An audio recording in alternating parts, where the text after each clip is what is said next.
दीवार पर टंगी सास। पंजाबी में कहावत है, सास चंगी होवे या ते दीवार ते टंगी होवे।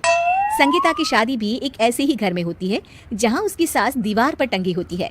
ससुर और पति शादी के पहले दिन उसे सास के फोटो के सामने ले जाते हैं, जहां ससुर जी कहते हैं, बेटा बेटा संगीता, ये तुम्हारी सास थी, बहुत नेक और भली, लेकिन थोड़ी गुस्सैल थी।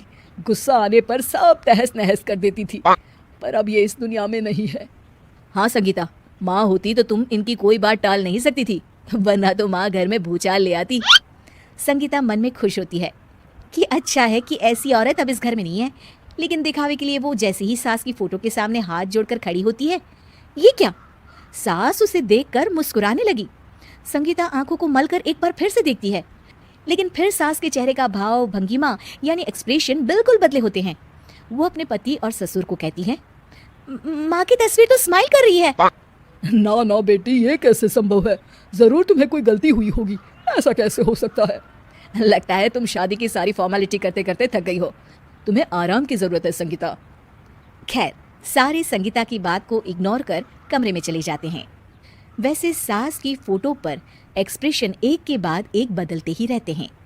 सुबह होती है, पति और ससुर को काम पर भेजकर संगीता कमरे की सफाई करने में लग जाती है कि तभी उसे आवाज आती है, टेबल ठीक से साफ करो। ऐसे भी कोई टेबल साफ करता है? इससे अच्छा तो ये गंदा ही था। किसी औरत की आवाज सुन संगीता दंग रह जाती है और सोचने लगती है कि आवाज कहाँ से आई। आवाज को नजरअंदाज कर वो फिर से अपना काम करना शुरू करती है, लेकिन इस बार तो आवाज बिल्कुल उसके कान के पास से आती है। मेरा घर है ये, जब तक मैं थी चमका कर रखती थी, हर एक चीज शीशे की तरह थी।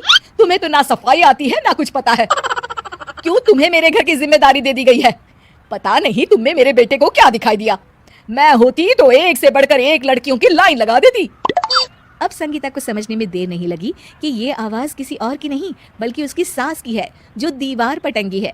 वो उसके पास जाती है और कहती है, नमस्ते सासू माँ, मुझे तो कल ही लग रहा था कि दीवार में कुछ काला है। वो दीवार नहीं, दाल होती है पगली। सही पकड़े हैं सासू माँ। तो क्या हो गया आपको जो आप यहाँ भी चैन से नहीं बैठी हैं? सुना मैंने आपका व्यवहार काफी गुस्से वाला था। चुप रह तू, ज्यादा बकर बकर ना कर। घर का काम करना तो आता नहीं, आई है मुझसे बहस करने। हाँ देखिए सासू माँ, मैं आपसे साफ साफ कह देती हूँ, मुझसे पंगा लेने की कोशिश मत करिएगा। तभी पीछे से संगीता का पति आता है। अरे संगीता, किससे बात कर रही हो? कौन है वहाँ? संगीता की सास की फोटो फिर से पहले जैसी हो जाती है। आपकी माँ से कह रही थी कि मुझे काम करना आता। अरे संगीता, माना सास के ताने हर बहू को अच्छे लगते हैं, लेकिन यहाँ तो माँ है ही नहीं, तुम तो फोटो से ही। तुम भी लाजवाब हो संगीता। किसी को विश्वास नहीं होता कि संगीता अपनी मरी हुई सास की फोटो से बात करती है। वहीं आए दिन संगीता की सास संगीता को किसी न किसी बात पर आते जाते ताने देती। संगीता को भी अब सास के तानों और उनसे बात करने की आदत हो गई। वो कभी खानदान की कहानी तो कभी तीज त्योहार कैसे मनाएं या किसी व्यंजन की रेसिपी सास से ही पूछती। सारा दिन घर में अकेली संगीता की सास अब उसके लिए तानों के साथ पक्की साथी की तरह भी रहने लगी थी, जो किसी और को नहीं बल्कि संगीता को ही सुनाई देती। तो देखा आपने, सास बहू का रिश्ता हर रिश्ते से ऊपर होता है, फिर चाहे वो खट्टा हो या मीठा।